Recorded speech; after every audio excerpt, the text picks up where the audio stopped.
Bapak, Ibu, Saudara-saudari sekalian yang terkasih dalam Kristus, salam damai untuk kita semua. Semoga damai dan kasih dari Tuhan kita Yesus Kristus senantiasa menyertai hidup dan karya saudara-saudari dimanapun berada. Ketika menyambut kedatangan orang yang kita kasihi, atau tokoh idola kita, ataupun barang-barang yang berharga dalam hidup kita, kita tentu merasa sangat bahagia, atau kan bahkan beriang-riang menyambut kedatangan orang ataupun barang tersebut.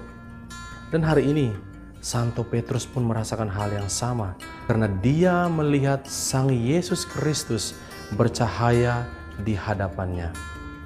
Mengapa Yesus mengalami perubahan figur, atau dalam bahasa Yunaninya orang katakan metamorfosa, atau dalam bahasa Latin diterjemahkan dengan transfigur atau perubahan wujud. Mengapa Yesus sampai berubah wujud di hadapan Petrus dan kawan-kawannya? Hari ini hari Minggu Prapaskah yang kedua, gereja mau mengajarkan kita beberapa hal istimewa. Pertama-tama, sebelum melihat pewahyuan diri Yesus yang bercahaya di depan kita, kita melihat dalam konteks ini bahwa Yesus bersama Petrus, Yakobus, dan Yohanes mendaki atau menaiki gunung yang tinggi. Tindakan menaiki gunung yang tinggi adalah sebuah tindakan yang sangat biblikal, atau dalam tradisi kitab suci bisa diartikan sebagai sebuah tindakan menuju ke ilahi atau masuk dalam dunia spiritual yang dalam, di mana menaiki gunung yang tinggi kita akan bersua Sang Allah, memasuki dunia spiritual kita.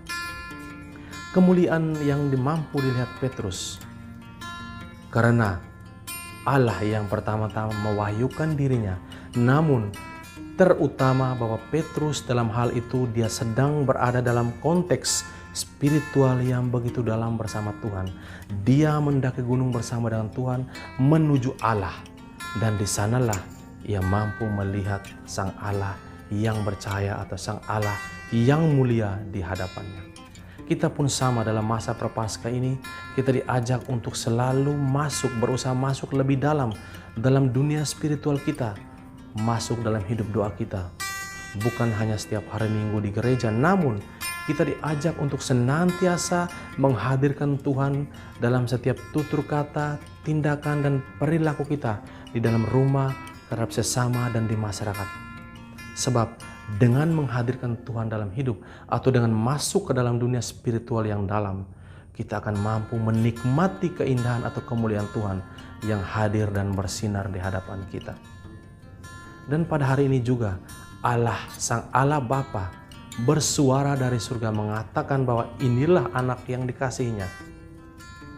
Hal ini adalah sebuah pengukuhan kepada kita bahwa kemuliaan yang ada, yang dialami, yang dilihat oleh Santo Petrus, di depannya bukan hanya seorang manusia, namun seorang Allah, Sabda yang telah menjadi daging, dan hari ini dimuliakan di hadapan Petrus, mau menyatakan bahwa dia akan mampu atau mulia di atas kuasa maut dan dosa kita. Dia akan mampu menembus batas ruang dan waktu, menembus semua standar kemanusiaan kita, bahwa tidak ada manusia pun yang mampu menandingi kemuliaannya.